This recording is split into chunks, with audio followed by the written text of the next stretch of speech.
First item is David Steinmetz and Matt Behrens will discuss their site plan proposal for 1 Lawrence Street. Good evening, Mr. Supervisor, members of the town board. Good to see you all again. David Steinmetz from the law firm of Zarin and Steinmetz. I'm joined by my colleague, Matt Behrens. We are here this evening to talk about 1 Lawrence Street. I'm joined by our clients, George Colergios and John Pantinelli, and by my friend and colleague, Diego Villarreal from JMC Engineering and Planning. We were here a couple months ago, and we talked to you about a concept at that time which you all were not particularly excited about, and that's because there was a lot of vehicular movement associated with a bus storage and distribution dispatch facility. The good news is we are here tonight to talk about a very different, far quieter, and we think more appropriate use of the property. The property at 1 Lawrence is, I think you all know, is located in the GI, the General Industrial Zoning District. It's approximately 11 acres in size. You will all recall it was the subject of a brownfield cleanup program. So it has been cleaned up in accordance with DEC regulations. It is permitted for reuse in a non-residential fashion. So we're here tonight to kick off on a simple, what we think is a simple outdoor storage on this property. Outdoor storage is a permitted use in this zone. And the good news is George and John have a scaffolding company, and the concept really is to use this property for outdoor storage of scaffolding. Secondary use associated with the site would be literally the storage or parking of 48 trucks that would not be used in terms of active trucking coming and going. If you go and rent something like a Ryder box truck, they don't just sit at the retail customer-facing locations.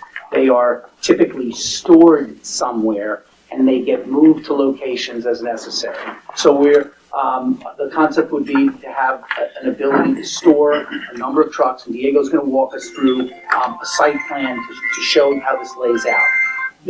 What we are thinking of is 110,000 square feet of storage. You'll see that on the site plan in a moment. And before we return to your board tonight, we conducted some preliminary traffic analysis. Every one of you raised some significant concerns about vehicular movement onto and off of Lawrence Street.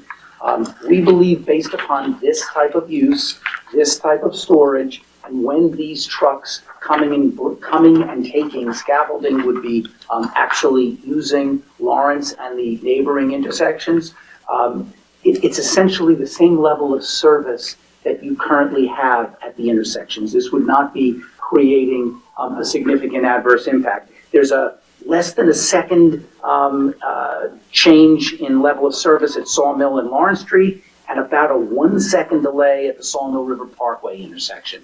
Diego and ultimately his traffic engineers, when we go forward with the site plan application, will walk you through that in greater detail. But tonight we want to just do this on a high level and assess your initial reaction. Okay. Jump in. If it's all right, I'm going to share my screen. I don't know if everybody wants to look there. I also brought a board with me. Happy to put that on the table if we wanted to do it both ways. So I will share screen. Okay. Everybody sees this, and I can zoom in. This is, as David had indicated, the area highlighted in red is the property line of the plus minus just under 11 acre portion of the property. The New York State Thruway you see off to the bottom of the page, then you see the Sawmill River Road. This is its intersection with Lawrence Street, and then you see the Sawmill Parkway at the top portion of the page there. I'm going to zoom in even a bit more because it's very clear from this aerial. You can see the area of the property that's been remediated under the DEC standards. And this is really the area of the property that's the focal point of the proposed improvement. It's limited to this portion of the property, which is about 5 or 6 acres of the property. The balance of it, as you know, has the Sawmill River that goes through it. It's really inundated with portions of it as a floodplain. All that's remaining as it is. We'll stay away from that portion of it. And we're going to focus it really on the portion that's been remediated and that's already disturbed. And that southern pad, Diego, is approximately how large? It's about 6 acres plus minus of the 11 acres. That's really, when you take the area that we're looking at right now, it's about 6 acres that we're utilizing. This is the rendering of the proposed improvements and what's shown on the site plan. Starting with the driveway access, and this is similar with the plan that we presented previously, except now, like David had indicated, you don't see the buses. There's no bus component or storage of a component for buses on the property. So you don't have that aspect of the traffic coming to and from the site on a regular basis here. So the Lawrence Street driveway would intersect it with the first driveway here and a second driveway a little closer to the Sawmill Parkway itself. This is essentially where the two gates are today. You'll see the gates that are out there and where the driveways are located. When you come into the property, we have a full two-way driveway with parking along the right-hand side. And then the storage area that David had indicated, about 110,000 square feet, is shown in this light gray color. Any vehicles coming in, whether it's an employee or somebody else, could come in, and there's more than adequate parking to have any vehicle park on the property itself. And then you circle around the back side, and this striped area here is the loading area for the scaffolding equipment. As David had indicated, our client has a scaffolding company that they would bring to this location, and the storage area would be used for, again, scaffolding equipment. We understand that there's code provisions. No equipment can be stored more than 6 feet in height. Everything is fully enclosed, and then we have buffering and landscaping provisions around the perimeter of the property as well, all of which would be complied with.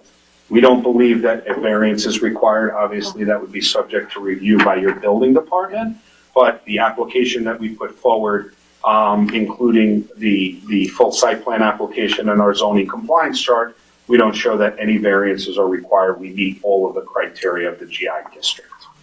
So again, as you go in, you come around the back side, this is that loading area, and the scaffolding equipment could be loaded onto the trucks. And then they go right back out, make the left-hand turn, go onto Lawrence Street, and then they would use the signalized intersection at Sawmill River Road and Lawrence Street. Because of the types of vehicles you're dealing with, trucks, you would not go onto the Sawmill Parkway itself. You would utilize Sawmill River Road, and that would provide access to the various highways that surround the property. When David had indicated the rider trucks or the U-Haul, whatever trucks would be stored, the cargo trucks, that's along the top side of the page here, and you can see where those 48 spaces are located, and everything's right along the top side of the page. As I had indicated, we do have a significant landscape buffer. The code requires that 25-foot landscape buffer along the street frontage to the equipment and storage area. And then anywhere where there's vehicle storage in this area, there's that 5-foot landscape buffer along that portion of the property there. The balance of the property, as we show in the existing aerial where the Sawmill River is, all of that would remain, would be preserved and would remain in a natural state. The 30,000 square foot, like we had indicated before, it's really a future building. It's not something that's planned during the initial stages. They want to begin to utilize the property as soon as possible, and one of the reasons why we're back before you trying to move this application forward. But at some time in the future, we wanted to just indicate that there might be a building constructed on the property, and if it was, it would be a 30,000 square foot building and it would be located there. Again, planned outside of the setbacks, would not require any variances, fully compliant with all of your zoning provisions, but again, we wanted to allocate the space on what it might be and where it would be located on the property. Just pausing on that for 1 second. We wanted to identify this for you because if this project proceeds and if it gets approved, and if we don't build, if our clients don't build that building but come back a year or 18 months later to build it, we don't want anyone saying, you never told us about that, we never analyzed it. In fact, we actually think it's a good thing. It's probably a mitigation because it's only further visual buffering of anything that would be on site. But at the moment, it is not slated to be part of a phase 1 construction. So we are telling you about it because we want to be candid from the outset. And we would want the ability to ultimately build that structure should the clients decide they wanted to do that. Hours of operation? Great question. I would turn to George on that. Usually 7 o'clock in the morning and they end their day around 3, 4 o'clock in the afternoon. How many trucks would be going back and forth a day? That's what, and that's going to great segue into the last piece that I just wanted to touch about, which again was the traffic study piece of it. As David had indicated, we did prepare a traffic analysis that looked at the surrounding intersections and our driveway's intersections with Lawrence Street. And again, we looked at two things. One was the specific operations of spring scaffolding, and we talked to them about what they would expect. And again, it's 14 to 18 vans, and that's what's included in the letter, vans and trucks that would come to and from the site, that would come pick up equipment and then head to the location and then return later that day. That's on a daily basis, 14 to 18. That's on a daily basis, correct. So you have between 14 and 18. In addition to that, we looked at ITE, understanding, and You want to explain what ITE is? of course, I'm gonna get almost certain, as part of this process, you'll bring in your traffic engineer who we worked with before. They review a number of applications. They're going to look at other institutional knowledge, other things that would support the statement that our applicant was making. So ITE, the Institute of Transportation Engineers, publishes a manual that says, for these specific types of uses, we study a bunch of locations, and this is the type of traffic volumes that we see. And when you look at ITE, it looks at 37 to 40 vehicle trips, which is very consistent with what we were speaking about. A vehicle trip is a car coming to the property, and another one is leaving. So if you have 18 vehicles coming to picking up, that's 36 trips during a specific hour or during a specific period of time. So again, our analysis is a little bit more conservative because we looked at a slightly higher volume at 37 vehicle trips and 40 vehicle trips. But again, we expect between 14 and 18 based on the specific user of the property itself. Well, if I may, Of course. did it have anything to do with, were there factors such as time of day during rush hour? And B, the length of Lawrence Street and how traffic really backs up there? Yeah, so there's a couple of things. We got to peel that apart because I think that's really a couple of different issues. The traffic study, the one thing we do is we look at peak hours. So we do traffic counts at the roadways and we figure out what the peak hour is going to be during these specific times. And the peak hours occurred at 7:45 to 8:45 in the morning. And then during the PM hour happened at 3:45 to 4:45 in the afternoon. That's when, again, I'm not saying there's no traffic after that. There's still traffic, but we saw the most amount of traffic during those hours. And that's what we see. That was based on counts that were taken. We're actually taking. Now, we take our traffic, and regardless of whether we think it happens before that or after that, we layer it onto the worst hour. So we try to look at it from a conservative standpoint. So we take that equation we take that aspect out of the equation, and we look at what we believe is the worst case scenario. So we overlay the two.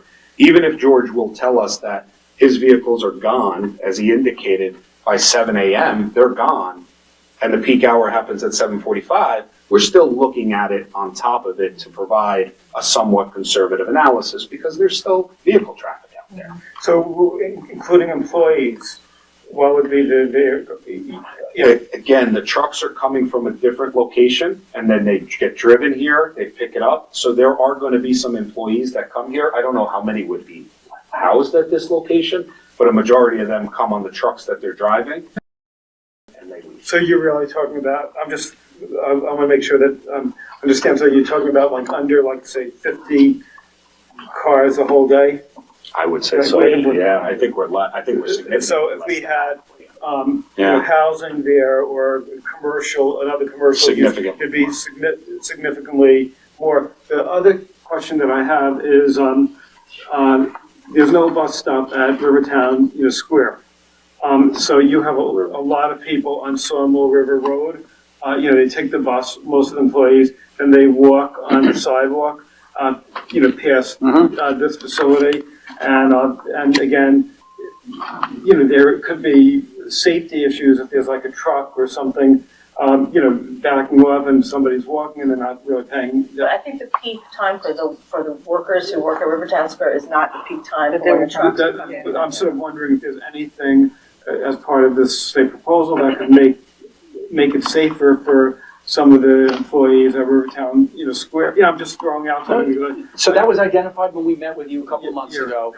We are happy to study the right-of-way, the vegetation within the right-of-way, what we could actually prune back. I think what Diego will be able to tell you is that we have fairly ample driveway aprons. It's not like trucks are gonna come out of nowhere. We ought to be able to make that rather visible to any pedestrian that's currently walking on Lawrence. But the notion of ensuring pedestrian safety on Lawrence Street is something that our clients would share. Did you want to respond first before I? We are, of course, going to have the curbs fixed up and painted and very visible. And we're also going to have the laser monitors where when a truck goes to come out or it goes to come in, it starts to beep and there's a light. It's automatic. I'm sorry, go ahead, you go first. So I had a couple things. One about the size of the vehicles. Yeah. So being that it is a very narrow street, the turning radius is not great. So what's the largest vehicle that you anticipate having? So one thing is, if you look at our site plan, you can see very quickly we designed it with these very large radii to allow any trucks coming in and out to be able to turn without having to go into oncoming traffic. That's one of the big things that happens a lot of time. The radius might be too small. It swings into the opposite lane to be able to make that turn. That's what we try to avoid. It's So also the that's trucks why- turning onto Sawmill River Road Correct. So that's why we look at Onto and it in from. in from. and So in from. we're looking at the turning radii on Lawrence Street, and we designed them basically for full-size tractor trailers in the event that you do have tractor trailers come into this location. The delivery vehicles and what they're talking about, it's mostly flatbeds and box trucks that would come and get loaded with this equipment. But again, we're still here and we're still able to accommodate a tractor trailer if needed. That's I all. think that's going to be problematic, a tractor trailer. Mhm. That's, having been on that street a lot, I think Ellen, we were together when we did a walkthrough years ago, and it's narrow. It's also very in terms of the pedestrian safety. It's very overgrown, and if you'd be willing to take on the maintenance of because there was no municipality was able to take on who was going to trim the hedges that were growing over the side of the sidewalks, and people were actually walking from the bus stop on Sawmill River Road, couldn't even traverse it. And when there's snow, it's even worse. So I'm mixing up a couple things, but that does concern me. The tractor trailers, I find that very concerning. So that would all be maintained. Again, we're revegetating and re-landscaping the frontage of the property on Lawrence Street. And then George would obviously be obligated to maintain that in accordance with the town's requirements. And that includes shoveling sidewalks after snowstorms and other things he's obligated to do that now. Great. So as the property owner. But with that being said, again, we don't expect tractor trailers based on the usage of the property. So I don't want to imply that it's part of the everyday operations, but we wanted to make sure that we could accommodate it in the event that one did come there. But they're not full-size tractor trailers. They are more box trucks, 40-foot lengths, single body axles, stuff like that you would see that get loaded with Short stuff. flatbed. Short flatbed. And before you fully prejudge the tractor trailer issue, allow your traffic engineer to comment, because we could probably not just model it, we could probably actually go out in the field and do it and video and demonstrate, but allow us to establish that before we would incur a restriction that would prohibit it. Garrett, what type of environmental review would be required for this type of project? It would be the standard review under New York State, so that would encompass stormwater review, traffic, aesthetics, a whole variety of environmental. I know we have the mayor is here and some of the board members. I'm wondering if you had any questions or concerns, since this could impact the village. Thank you Supervisor Finer. I appreciate you sending me these plans, and with me today is Deputy Mayor Steve Edelstein and Trustee Barry McGoey. My name is Nancy Kabulian. I'm the Village of Ardsley's mayor. One of my biggest concerns, I have a couple of questions. Let me start off with my question. The cargo trucks, I understand what you keep talking about is your business, But the cargo trucks is 48 spots, so that's 48 trucks you assume are gonna be there. How often are those trucks gonna come and go during the course of the day? Who's gonna be there? What's the hours of operation for that? Sure, let's That's my first question. One for thing that. at a time. Yeah. You wanna, Those are just standby vehicles, or those spaces are just gonna be used to park like equipment that's like on a hitch that just takes space in the spot? For who? so. Not for your us- business but- or for some other business? No, let's go back and address the first thing. The cargo trucks that are for storage, obviously the U-Hauls and things like that, this is a staging area. So they're not going and coming to and from the site every day. A location may need a U-Haul truck, so they'll send a porter there to pick it up. It gets driven to the location that it gets rented out from. The person takes it. When it gets driven back, it gets dropped off again. But what is So the that- frequency of that happening? Oh, it's And how does that add into the it's traffic study? intermittent. It's not like you're turning over 48 There's no of those on a schedule. daily basis. It's It's as might not, Approximate I number? have a trailer right now sitting in a parking lot in Queens that hasn't moved in 8 months. Well, I think that has to be factored into this and Sure. factored into the Yeah, we traffic can study. look at that.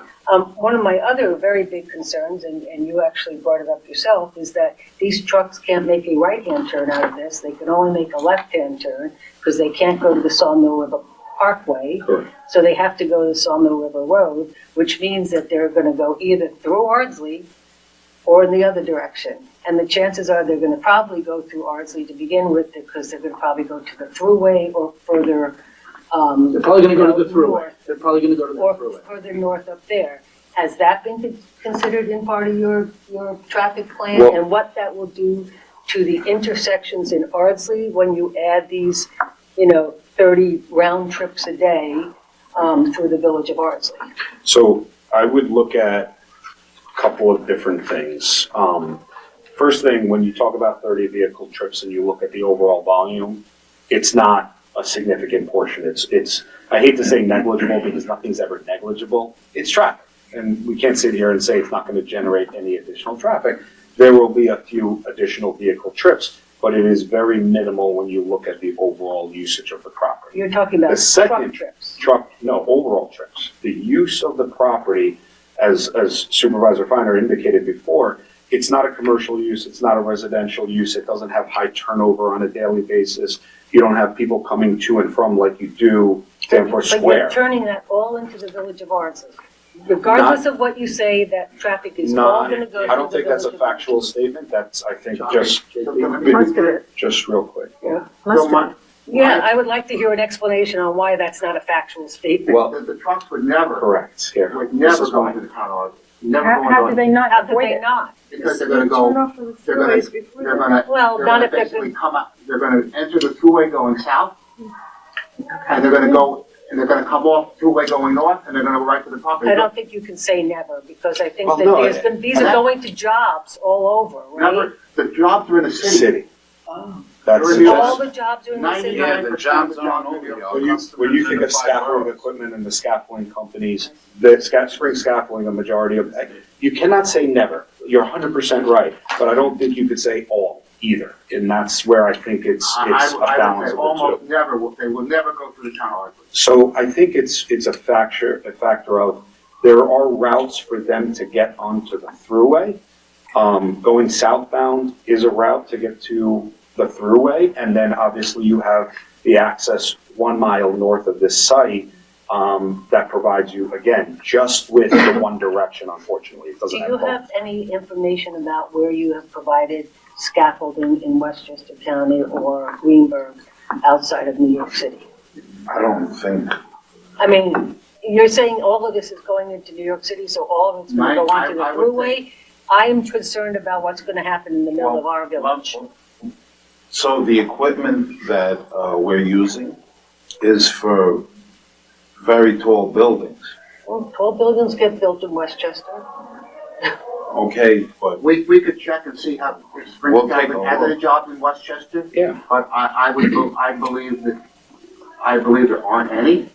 Well, also a little bit of historical view of that too, not just what's going on currently. That's fine. We will, it's an important question, Madam Mayor. Yeah. We will answer it. We'll answer your questions. I want to remind you, and most importantly, I want to remind the town of Greenberg, this property is zoned for this use. So we're not asking to do an unlawful use. As you all reminded me when I was here 2.5 months ago, there was a lot of discussion about making this a residential property, and the town opposed that, and the town did not want to engage in that, and there would have been significantly more vehicular movement. And we can sit here and debate whether vehicles would go into Ardsley in terms of trucks. Certainly if they were cars and residents, they would be going into Ardsley and they would be shopping and going to schools, etc. So I appreciate if I can just your finish my comment, one of the things that you all decided legislatively was not to go down that route and to protect Ardsley in that fashion. So the good news is we are complying with your wishes. We are making an application that is an as-of-right use, and totally appreciate the empirical questions about impact. Allow us to answer that and allow the traffic engineers to respond to LOS, level of service, timing, and the intersections that occur in your building. Okay, I appreciate what you say, and I was actually on the board when we fought Jefferson many years ago. There you go. So I am quite Thought you were. knowledgeable of that situation. But the traffic since then through the village of Ardsley has gotten exponentially worse. And, this is a constant complaint for our residents. And, we're not adding a few more cars, and we're potentially adding trucks, which for me also creates a question of air quality. I was just at the Federated Conservationists of Westchester County, and one of the things they talked about was air quality. So I have concerns about whether these trucks on the property are going to be idling or not idling while they're being loaded. I have those kinds of concerns. But my responsibility and the members of the board's responsibility is to protect the village of Ardsley. We understand that. So, it's very important for us. I understand that having this here is better than having a residential development here. I also fully Appreciate that, understand that the property is zoned to allow for something like this. Appreciate that. I just want to make sure that we are putting all the things in place that we can and have the information that we need, that I'm not shooting trucks down the Sawmill River Road into the village of Ardsley without an understanding of where these trucks are Totally going. understand. And Madam Mayor, one thing I can tell you, because I'm in the town of Greenberg in front of these boards frequently, they will make sure of that. Well, I'll make sure. So the question is, we make sure, and then, after you're there, all of a sudden you change your mind, we can't do anything once there's no congestion pricing, stickers on the truck, so there's nothing that, we can't take any action to. Should your business model change and you decide to go more? Yeah, that's my translator. Let me just, Although, the route presumably would stay on the thruway, right? It's not going. They can't go But any there's quicker. no, We're not going on the parkway. there's no way to enforce that. What? What, the trucks? The trucks, They Not can't allowed- go on the not allowed on the parkway. parkway. There's no way to enforce it. They'll Oh, I thought continue you to meant go getting on. on the Sawmill. They go to the village. Well, if they have jobs in other places. The village, you can't, you don't have the ability, right now there's trucks that go through the village anyway, right? Sure. So you can't, could you say no truck, just like We this? can't, that's a state road. The state road allows for the trucks to go through it. I'm just trying to mitigate any additional trucks from going through it. So, and I'm, this was a big discussion at the conservationist meeting about air quality. So I do have a question about, whether these trucks on the property are going to be idling while they're being loaded up, and, whether you're making any provisions for electric charging stations and that sort of thing to eventually be used on this property. I think we can take that information back and then respond. certainly respond to it. And I'm I'm sorry. I'm sorry. No. On our facility now, we have about 5 electric charging stations. The truck technology isn't there yet. And we're a for-profit business, so if our trucks idled while they were loading for a couple of hours, those drivers would get in a lot of trouble. while I am concerned about the traffic, because I do live near there, and because, and I raised all of these things last time, and because I traverse the Salmo River Road quite a bit, and also Lawrence Street, and I saw, the amount of egregious breaches of the law are manifest. People making turns into the oncoming traffic lane, things like that. That's something that we have to contend with. That's one thing. But I'm going to move on. And that is because you yourself mentioned that you're in flood zone. Can you explain what you're going to do to ameliorate flooding in that whole area of Lawrence Street floods routinely? Well, two things. One, we can't fix existing conditions necessarily, but what we can do is make sure that anything we're doing on our property is not exacerbating existing conditions. So that's one of the reasons why we focus the development in that area, which is predominantly outside of the flood zone. If you follow the flood zone, it's shown right on our plans. A majority of it, with the exception of one small piece of it, is outside of the 100-year flood zone. With that being said, we have to follow your law to a T. There's no filling within the floodplain that's permitted. Everything has to be balanced from a site standpoint. So we can't have additional fill or fill in a floodplain without going through all sorts of steps with doing different studies. We have no intention of doing that. We're just not filling within the floodplain. So we're going to preserve whatever flood storage is available. We're going to preserve whatever flood storage is available on the property. In addition to that, we have to meet all of the state's requirements and the town's requirements from a stormwater standpoint. That's water quality and water quantity controls as well. So right now, there's no types of treatment. There's nothing like that. The site has been remediated, but obviously was formally developed. So we're going to implement water quality structures as well as a full stormwater management system to manage stormwater. Because you're creating a tremendous area of potentially a hard surface material. Not all of it. So we talked about this last time, I want you to revisit that to. We know we need to manage the stormwater that's coming from that path. We're very well aware. We've already met with Town Engineer Capola and discussed that, and there will be subsurface drainage to the extent that it's required. The balance of the site is currently an item 4 gravel type of base, and we will try to keep it as pervious as possible for stormwater purposes. Exactly.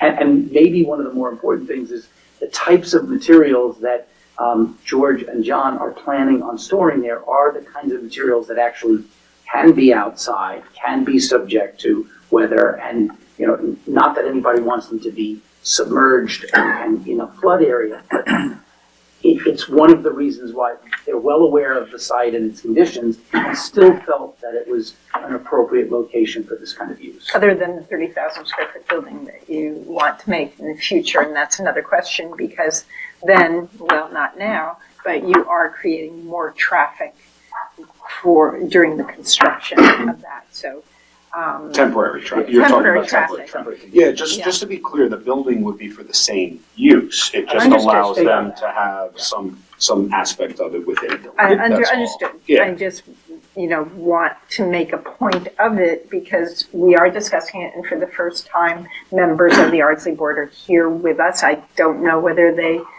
were party to that previous discussion, so Understood. I just think it's important to.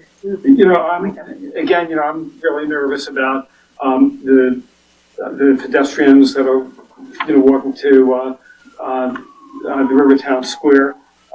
Also, the sidewalk currently is on your side of the street rather than on the other, and I'm sort of thinking that. Yeah, and you also have the South County and North County Trail, I guess the Andrew O'Rourke Trail now. But I'm sort of wondering if it would make sense from a safety point of view to have a sidewalk that would be on the other side, because if basically pedestrians are walking and there's trucks, coming and going, people, and right now you have no bus stop, at Rivertown Square, so you have a lot of people walking. This year, there was somebody from Hastings who was injured. But that was on Sawmill Parkway. No, But no, you've just got the bus stop on the north side of Lawrence Street, No, so but they would have make it a, But what I'm saying is they would have to cross the street, So across Lawrence Street. there in should be order a to access sidewalk sidewalk. on the light side, Yeah, goes- Yes. but what we're saying is that you have to cross from the bus stop to get to that new sidewalk on the. Across Lawrence You Street. have to cross Lawrence. So you And then have. you're gonna have to cross from Commissioner Sawmill Park. It would be Right. helpful to share screen and, No, because Mr. Supervisor, we actually have a, Do you follow what I'm saying? absolutely hear what you're saying, and I think it would be helpful for the board to see the image of what's there and the challenges that would even exist if you tried to put a sidewalk. Because I go on it like I'm getting. at least every other week or something, so I'm really familiar with it. And I've seen, Here we go. accidents. I mean, I also would like to see pedestrian. So there it is. I mean, this is the So area. my feeling is that. So our property is on the left-hand side, Yeah, so obviously. the sidewalk should be, right now, That would be. you have, wait, where's the bike path? And there's the This is the sidewalk. sidewalk. that, Right, so you have the bus stop over there. This is the county trail. Right. There's a and then county trail, the county there's the trail, sidewalk but you're gonna have connecting. trucks coming and go, you're gonna have trucks going, and and my feeling is that, there could be an accident if you have the sidewalk on this side, then it won't, and then, Well, people have to cross on Yeah. Sawmill River Road from the bus stop across Lawrence Street to access that sidewalk. Then they get to the Sawmill Yeah. Parkway, and they So- have to cross back So for the crosswalk. I would also make two more points with that, although, again, a valid point, I think it's something that can be looked at. I understand that it's truck traffic, but I ask you to also look at the number of vehicle trips as well. I do think the use on the south side of Lawrence Street is a higher generator of traffic, has more trips coming and going on a regular basis. And again, leads to more conflict points, especially with the weekend uses and things like that. When we have our use on the north side of the property, it's really a limited number of trips. The entire frontage will be opened up. It'll be a new sidewalk improvement. There'll be adequate crossing at each location. Right now, these are older driveways. They're much wider. They could be a little bit more complicated from that side. I just think we could do a very good job with sidewalks and sidewalk crossings on our side that I think will address a number of these. You mentioned, hold on, I'm sorry, but you said the weekend, that's the first time I heard, so So- are you gonna be open on Saturday mornings, or is it Monday through Friday? Trucks moving. Saturday, I think, Not so frequently? they don't really move, but we just, move equipment around on the inside between 7 to 12 on the Saturday. And I guess Right theoretically, to the mayor's comment earlier, a rider truck could come out on the. Yeah, 100%. So nobody's gonna say to you, it's inactive completely Yeah. on the weekend. I But think is it- Diego was But I would say it's he was less referring to the active. use across the street, which is rather active. So to the extent that you're all focused on pedestrian and vehicular movement and traffic safety, the number empirically, science, the number of movements across the street dramatically exceed the number of movements that we're talking about on this site, now that you have restricted it to outdoor storage. We've pretty much run out of time, but one other point. So the access points to the property will be east of the Andrew O'Rourke Trail, Yes, correct? yes. So you'll not be crossing No, that not at all? on the way. And there would be a buffer between the trail and this property, screening, et cetera. No all that. trucks would be going Right. in or out that way. Right. I have one other point, but I want to ask if trustee Elliston and trustee McGoey have any I comments. just wanted to ask a question. I'm sorry, we're from Village of Ardsley, we're jumping into this kind of late and haven't seen prior iterations. Has there any, This is just kicking off, trustee, just so you know, this is literally night one. has there any thought been, and I echo the mayor's concerns about traffic and air pollution and other things, but pedestrian safety is probably my number one concern. And I personally don't see how this could be configured safely on Warren Street, being very familiar with the area. Has it been, the feasibility been to actually, to try to make an entrance and exit onto Sawmill River Road directly? And is that just economically not possible? Because that seems like, then you could get the state involved, maybe have a traffic light there that would be just for your purposes. So that's a terrific question. We studied that considerably between the last meeting and today. Yeah. Look, that's a factor, that's something that's there, but there's a number of things that come into play. It's not just the state, especially when you have an access to a roadway with a signalized intersection. You're creating another intersection with Sawmill River Road, not to mention now you need to cross the Sawmill itself, Sawmill River. So From an whatever. environmental Just from an standpoint, environmental very standpoint. significant impact. There's places. It's done 100%, but it is another thing, whether it's Army Corps of Engineers, now the New York State DEC with new regulations, obviously this will be an urban area, so that will come into play with this as well. So there's a number of things that come into factor and come into play.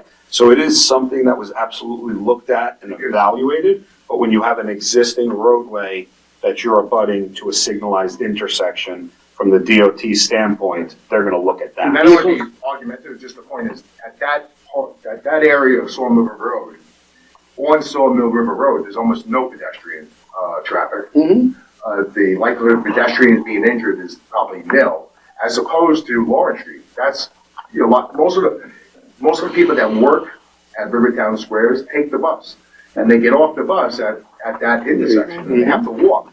And no, you know, it only takes one truck to have a serious accident that can kill somebody. One car, one Right, vehicle, well, it's anything, especially the trucks, not just right? truck. We have, So- you know, the zero tolerance in New York City because of the trucks involved. So we are happy to answer that question in conjunction with the town's traffic engineer. We're fairly confident that the town's traffic engineer would not countenance our trying to do a curb cut onto 9A. We're happy to submit the data and allow some other expert to comment on that. Thank you, that was just my only concern. My only point would be, you know, I can see how you're getting in. I'm wondering how you're going to get out of there because the traffic on Lawrence Street is significant and you have to turn left. And, you know, the way the cars move there and they even go into the opposite lane to get up to the turn lane, it's messy traffic wise. And I think your egress is good, is going to be a problem. Look, I don't even think it's messy. I don't see it's feasible to do that. It would be different if you could go on to the Sawmill River Parkway, but you can't. So it seems like you're a bottleneck there, and the bottleneck is going to be going in and going out. And, if you studied that, it would be, not tonight, but it would be good to share with us, how do you expect that to work? Okay. Just one other comment.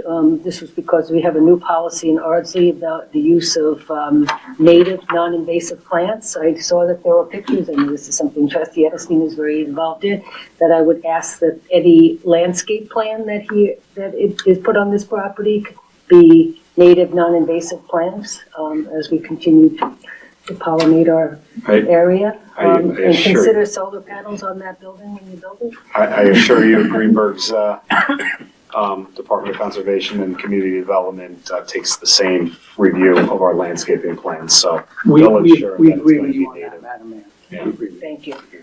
Thank you. Thank you very much. Yes, I Thank just- you. One other thing, this is like, you were mentioning, the pedestrian safety, and I know Ellen and I, we met with the state DOT, a couple of months ago, and Andrea Stewart Cousins was there. Think you were there. We were there. And we were talking about the possibility eventually of having a pedestrian bridge, over the parkway. And my feeling is, if this is this might be like an opportunity, if everybody could work together, if we're gonna be getting, there's gonna be some safety risks over here, but if we could get a pedestrian bridge, that could, become a plus rather than, a minus in terms of pedestrian safety, because we have had accidents, a number of accidents over the years, people crossing. This is so close, and maybe this is something that your traffic people could also look at. It would be great if we could make this a win for the whole community. Thank you. Thank you. Thank you all for the Thank Thank you you. so much.